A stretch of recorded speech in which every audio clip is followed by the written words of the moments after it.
आज की कहानी बच्चों के लिए। बच्चों, मैं आपके लिए आज एक बहुत अच्छी कहानी लेकर आई हूँ जिसका नाम है सुनहरी किरण।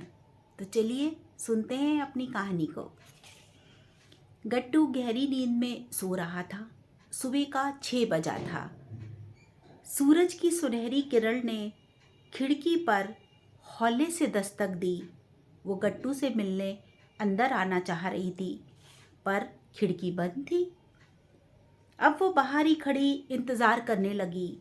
उसने धीरे से गट्टू को पुकारा, गट्टू उठो, सुबह हो गई है। गट्टू तो गहरी नींद में सो रहा था, कैसे सुनता। सुनहरी किरण उसके साथ खेलना चाहती थी और उसे एक उपाय सूझा। वो सीधा मम्मी के कमरे की तरफ गई। जैसे ही उसने मम्मी की खिड़की पर दस्तक दी, वो झट से उठ बैठी। वो किरण को देखकर मुस्कुराई और उसे प्यार किया। सुनहरी किरण ने कहा, माँ, गट्टू अभी तक सोया हुआ है, उसकी खिड़की खोल दो ना प्लीज। माँ ने कहा, अच्छा हुआ तू आ गई, वरना ये लड़का तो अलसाया ही पड़ा रहता। तू रुक, मैं भी उसे उठाती हूँ। माँ ने गट्टू के कमरे की खिड़की को खोल दिया। सुनहरी किरण खिलखिलाकर हंस दी और सीधे गट्टू के मुंह पर जाकर गुदगुदी करने लगी। पहले तो वो अलसाया, फिर आंखों को आधा खोला, फिर सामने सुनहरी किरण को देखकर कहने लगा, सुनहरी किरण, मुझे थोड़ी देर और सोने दो ना प्लीज, मैं बहुत थका हुआ हूँ। गट्टू मेरे दोस्त, मैं इसीलिए तो आई हूँ कि तुम उठो और मेरे साथ थोड़ा खेल लो। देखो, मेरा सुनहरा रंग तुम्हें बहुत सारी एनर्जी देगा, जिससे तुम्हारी सारी थकान मिट जाएगी और तुम पूरा दिन एनर्जी से भरे रहोगे। अच्छा ठीक है, उठता हूँ, बस 1 घंटा और सोने दो, फिर हम दोनों मिलकर खेलेंगे, जितना तुम कहोगी। नहीं गट्टू, फिर मेरा रंग सुनहरे से पीला हो जाएगा और मैं बड़ी हो जाऊंगी, फिर मैं नहीं खेल पाऊंगी। मेरा स्वभाव थोड़ा गर्म हो जाता है, मुझे खेलना भी अच्छा नहीं लगता। तुम चाह कर भी मेरे साथ नहीं खेल पाओगे।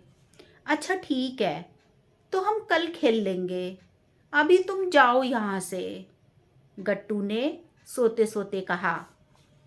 सुनहरी किरण उदास हो गई, क्योंकि वो बहुत दूर आसमान से आई थी। वो चाहती थी कि जब तक वो सुनहरी है तब तक खूब खेले, हंसे और अपने दोस्तों को अपनी एनर्जी से हेल्दी रखे। मगर यहाँ तो गट्टू उसकी सुन ही नहीं रहा है। वो चिंतित हो उठी।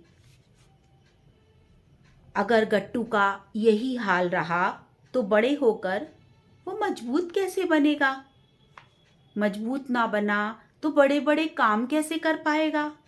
बड़े काम जैसे खूब नाम कमाना, कमज़ोरों की मदद करना और बहुत सारे काम। सुनहरी किरण ने गट्टू के सामने रखे कंप्यूटर की तरफ देखा और उससे पूछा, कंप्यूटर भैया, तुम ही हो जो गट्टू को रात देर तक जगाते रहते हो और उसे खेलने नहीं देते।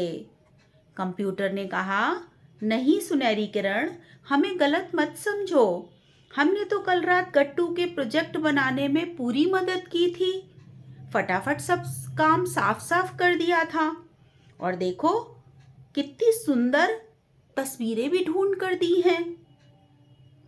फिर जब वो थक गया तो मीठे मीठे गाने भी सुनाए थे। बताओ हमारी क्या गलती है?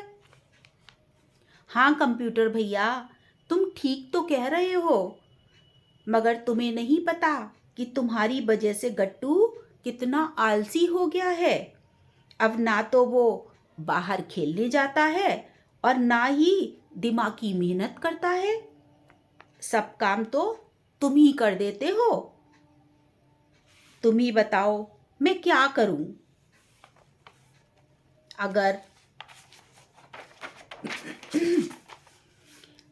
अगर ज़रूरत नहीं थी मेरी तो मुझे लाए ही क्यों?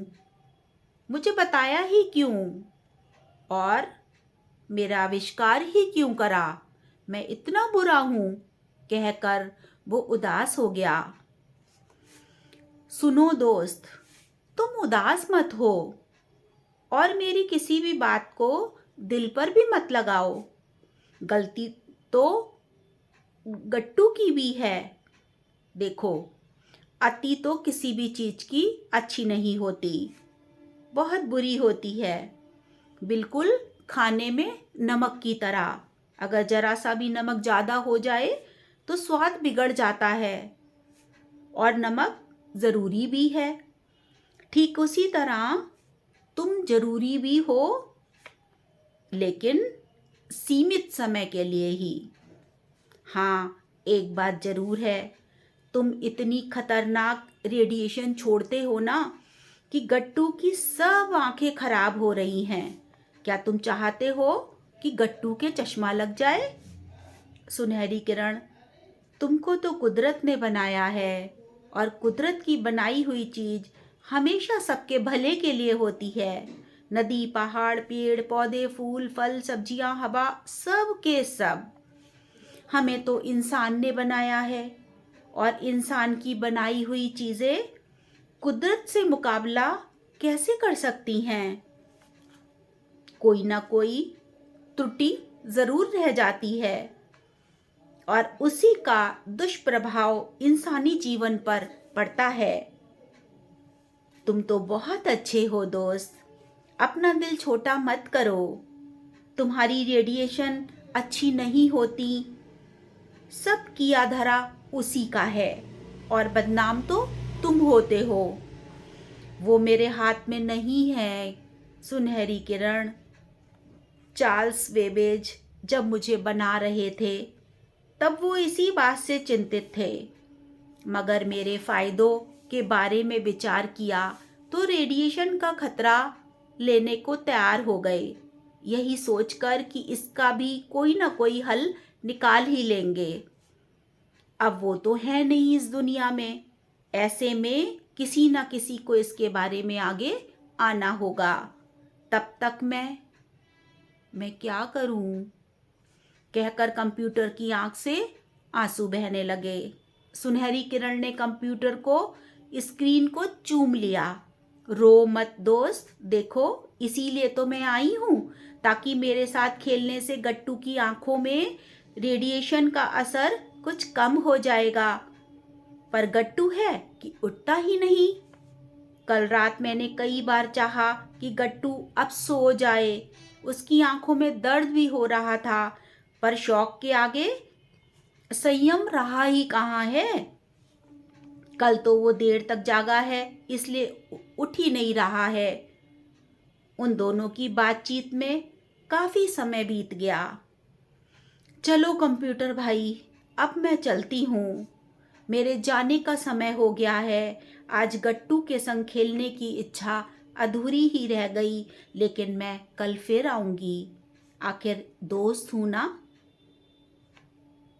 लाख रूठ जाए वो मुझसे, पर मैं उसे मनाना नहीं छोड़ूंगी। और हाँ, तुम्हें अगर मेरी किसी बात का बुरा लगा हो तो मुझे माफ़ कर देना सुनहरी किरण। उसकी तरह मैं भी गट्टू का बहुत अच्छा दोस्त हूँ और मैं भी चाहता हूँ कि गट्टू थोड़ी देर बाहर जाकर खेले, स्वस्थ रहे। आज से हम तीनों दोस्त हैं। बस तुम रोज आती रहना मेरे पास और गट्टू के पास भी। सुनहरी किरण मुस्कुराती हुई खिड़की से बाहर चली गई। गट्टू अभी भी सो रहा था। बच्चों, आपको कैसी लगी सुनहरी किरण कहानी? आप लोग ज़रूर बताइएगा और अपने नन्हे नन्हे हाथों से कमेंट करिएगा कि आपको कहानी कैसी लगी। मैं और भी बहुत सारी कहानी आपके लिए ज़रूर लेकर आऊँगी। तब तक आप सभी बच्चों को राधे राधे।